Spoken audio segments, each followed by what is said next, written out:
The Green New Deal was such a total disgrace, how that was perpetrated. And it was conceived of by people that were average students, less than average students, I might add, and never even took a course in energy or the environment. It was just a game. Remember, the world was going to end in 12 years. Remember that? Well, the 12 years has come and gone. It was going to end. It was going to all foam into earth. But, you know, the time has come. These people, and they really scared the Democrats. During my 4 years, we had the cleanest air, we had the cleanest water, and yet we had the most productive economy in the history of our country.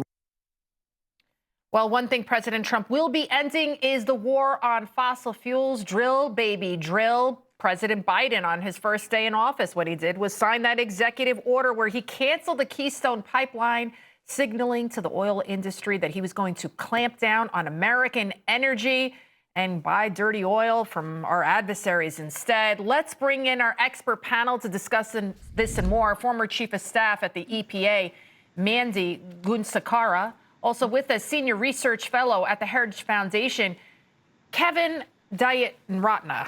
Thank you guys so much. My last name's Saranai, so I'm just making sure I say everybody's names correctly. Mandy, President Trump, quite the difference, right, that we're going to see from Joe Biden. People don't understand that we're seeing these higher prices in the grocery stores. It's a trickle-down effect, and it all starts with American energy, with fuel.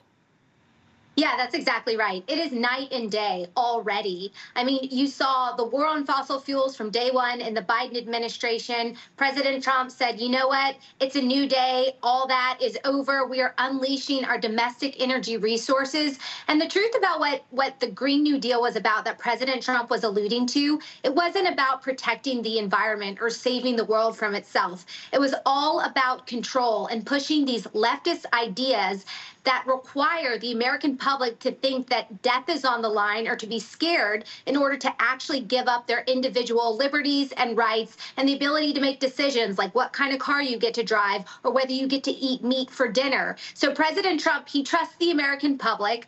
He understands that U.S. energy, the men and women that work in it, they know how to extract, refine, and deliver the resources we all need in the most efficient and safest manner because we've become accustomed to this modern way of life, and energy is a necessary part of that. And luckily, we are abundantly blessed with so many. Kevin, they're even going at Joe Biden. They were going after our appliances. They're going after what kind of cars we drive here in New York City. They passed it just before Trump could get into office. The congestion pricing, it's a congestion extortion. They say it's about traffic and the environment and congestion. You have to pay a toll, a hefty toll, just to drive into Midtown Manhattan. Meantime, if you have an electric car, you're not immune from it. People, they have to pay the toll just to go home. And we now know that toll is to subsidize a failing agency, a bloated agency, the MTA, which is a transit authority agency here in New York. So many scams going on. President Trump called the Green New Deal a green new scam. I don't think people realize what's really going on here, that it was never about the environment. All of these initiatives, environmental initiatives. Absolutely. I mean, sadly, many people, especially lawmakers, take for granted the concept of energy. From when you flip on a light switch, you open up your fridge, you get into your car. Energy is literally the basis of anything and everything we do. And the challenge is, with policies such as the Green New Deal, lawmakers claim that they're intended to curb climate change. They're intended to help the environment. Well, the Heritage Foundation Center for Data Analysis, we actually ran the numbers, and we found that even if the United States were to completely abate all fossil fuel use, starting today, you would have less than 0.23 degrees Celsius temperature impact by the end of the century. And that's assuming worst-case scenarios from climate alarmists. So policies such as the Green New Deal, they're not going to have any meaningful impact on the climate. But at the same time, we've shown this at the Heritage Foundation Center for Data Analysis, also using government models, that you're going to have tremendous deleterious economic impacts. Over $15 trillion of lost GDP over a 20-year time horizon, amounting to over $8,000 in income reductions for a family of four. Electricity expenditure increases for households just sitting around, many of which are struggling, trying to save up for college, as well as many other deleterious effects. So the bottom line is the Green New Deal, you and Mandy are completely right. It is not about the environment. It's all about government control, and it's not going to do anything besides kill the economy. Mandy, the Indian Point power plant here in New York, they shut it down. They said it's too dangerous, nuclear power, this and that. And everybody overwhelmingly voted to shut it down, and we shouldn't have it. And now those same people are complaining about their utility bills that are higher than their mortgages. Be careful what you wish for, folks, because you just might get it. And we're seeing a lot of these ridiculous policies play out in a lot of these Democrat blue cities, and you reap what you sow.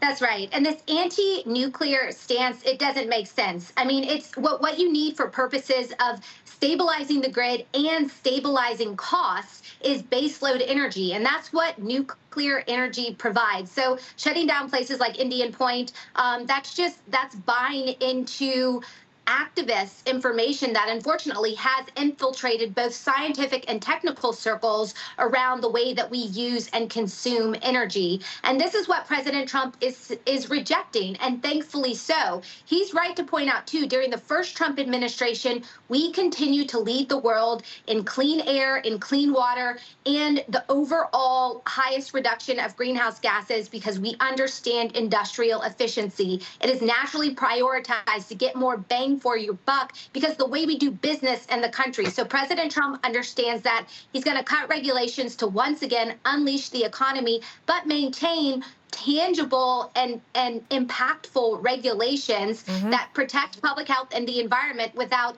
suppressing economic development, as Kevin rightfully alluded to. We could do a whole hour on this. We have to leave it right there. Mandy and Kevin, thank you both so much for joining us. Thank you. Thank you for having us.